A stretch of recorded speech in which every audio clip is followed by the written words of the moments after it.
marks new beginnings. So let me begin by asking you, what is the pressing need of redevelopment in cities like Mumbai? So honestly, redevelopment is on for a while.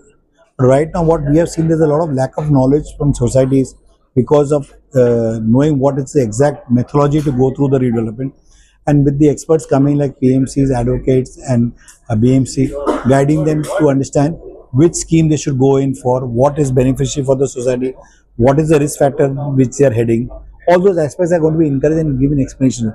The last EODR we had in September, people are very happy with the knowledge that they got, and they could then negotiate their particular aspect with the developer, what exactly they wanted, whether they wanted higher FSI, whether they wanted lower FSI, whether they wanted certain benefits. So that clarity came back to them.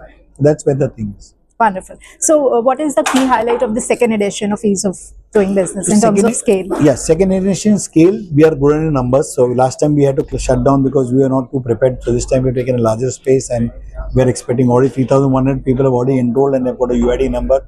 We are expecting the crowd to reach to around 4,000 plus, and whatever number we can reach.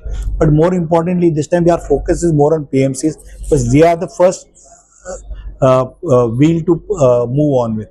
So they are around 100 in number, which will help people to get encouraged and see what it is. And more importantly, if you see the 30 developers are coming, good brands are coming in. Some brands which are listed brands are being launched for the first time and going to do the redevelopment launch over there. This is an encouraging. Wonderful. So what are the key challenges, industry challenges, and how are you addressing those? So see, key challenges people have one-on-one, they don't want to talk because there could be some dissenting members, their OC is not obtained, their deemed convention is not obtained. So they come to us as a chamber and speak to us. We try to find some respect. They have signed an agreement with the person earlier before fungible could come, and they are still dragging their feet. So all these aspects are encouraged by us, and we try to find a resolution to them or guide them to which particular key button they should work on and how to move on. All right. At CREDAI, what is your approach to sustainability? So we are all working to sustainability. We see a lot of things are happening. A lot of developers are now changing the concept and building green homes. And especially we are looking at, depending on what rating they get, but they are all at least striving for a good rating. And because ultimately it's the end product which the customer is going to get, is going to be sustainable for the next 30 to 50 years. See, we'll develop for a period of 3 to 5 years, but the end customer is going to live there for the next 30 to 50 years. All right. So there's been a recent development by the RBI, 50%. So what's going to be the impact of the... See, honestly, it's excitement to talk about, but no victory for the end customer. Unless the banks pass on the MCLR to the end customer, then only will be victorious. See, this is only adding to the liquidation in the system of banking. But the customer, he has not seen the MCLR falling, so the rate cuts in his EMI will not be appearing unless they pass on the MCLR discount to them. That is important to have.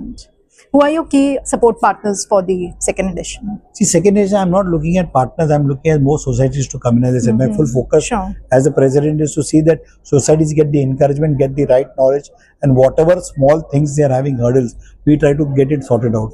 That is but the more important point is that we are having 100 PMCs, plus we are having 2 good conversations on the new particular rules passed by Maharashtra government, that is 3326, where people who are in the funnel zone in Vilepale and Korla, what governments is passing on to. And more important, the second one is that the clarity of 3320B, which is a part of it.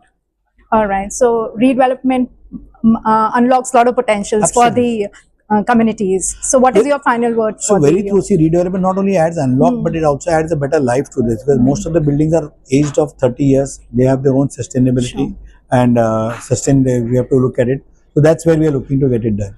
From go now to a wonderful value proposition. More, and plus they'll get some additional area which will satisfy them. So they don't have to, sell this and go and buy a new one and spend 11% more. Right.